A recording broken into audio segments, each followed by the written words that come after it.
Wait பண்ண man. டேய் சீ மூடு. உங்களை சொல்லலைங்க, இங்கே ஸ்வீட் பாக்ஸ் நீட்டிட்டா இந்த கேமரா பைய. ஆமாங்க, நீங்கள் சொல்லுங்க. ஓகே, இங்கே அவார்டு கொடுக்க வந்தேன். வெயிட் பண்ண மேன். கால் பின்னிக்கிச்சு. ஆமாம் ஆமாம் ஆமாம். இல்லைடா டே.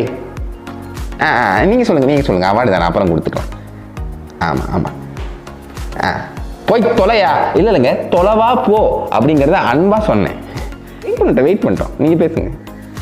சரி ஒரே நிமிஷம் இருங்க, ஃபோட்டோக்கு மட்டும் போஸ்ட் கொடுங்க. குடியரசு தின விழாவின் போது நடைபெற்ற விருது வழங்கும் விழாவில் கலந்து கொண்ட மேயர் பிரியா அவர்கள் பரிசினை வழங்கும் போது போன் பேசி கொண்டே பரிசினை வழங்கியுள்ளார். இதற்கு நபர் ஒருவர் மேயர் பிரியாவை கலாய்த்து வீடியோ ஒன்றை வெளியிட்டுள்ளார். குடியரசு தின விழாவின் போது மேயர் பிரியா அவர்கள் மக்களுக்கு விருதினை வழங்கும் போது போன் பேசி கொண்டே கொடுத்தது அவர்களை அவமதிப்பது போன்ற செயலாகும் என்று பல தரப்பினரும் இதற்கு கண்டனங்களை தெரிவித்து வருகின்றனர். அந்த வகையில் ஒரு நபர் மேயர் பிரியாவை பங்கமாக கலாய்த்து வீடியோ ஒன்றை வெளியிட்டுள்ளார். 75வது குடியரசு தின விழாவை முன்னிட்டு சென்னை மாநகராட்சி ரிப்பன் கட்டட வளாகத்தில் மேயர் பிரியா தேசிய கொடி ஏற்றினார். துணை மேயர் மகேஷ், மாநகராட்சி ஆணையர் ராதாகிருஷ்ணன் உள்ளிட்டோர் விழாவில் பங்கேற்றனர். தேசிய மாணவர் படையினர் சாரண சாரணியரின் அணிவகுப்பு மரியாதையை மேயர் பிரியா ஏற்றுக்கொண்டார்.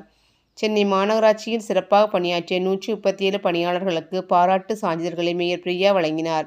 அப்போது யாரோ ஒருவர் போனில் அழைக்க மேயர் பிரியா எடுத்து பேசினார். போன் பேசிக்கொண்டே சிறந்த ஊழியர்களுக்கு சான்றிதழ்களை வழங்கினார். மேயர் போன் பேசி முடிக்கும் வரை அதிகாரிகள் காத்திருந்து சான்றிதழ்களை வாங்கி சென்றனர். இதுதான் அரசு அதிகாரிகளுக்கு மேயர் கொடுக்கும் மரியாதையா என விழாவுக்கு வந்து பலரும் முகம் சுளித்தனர்.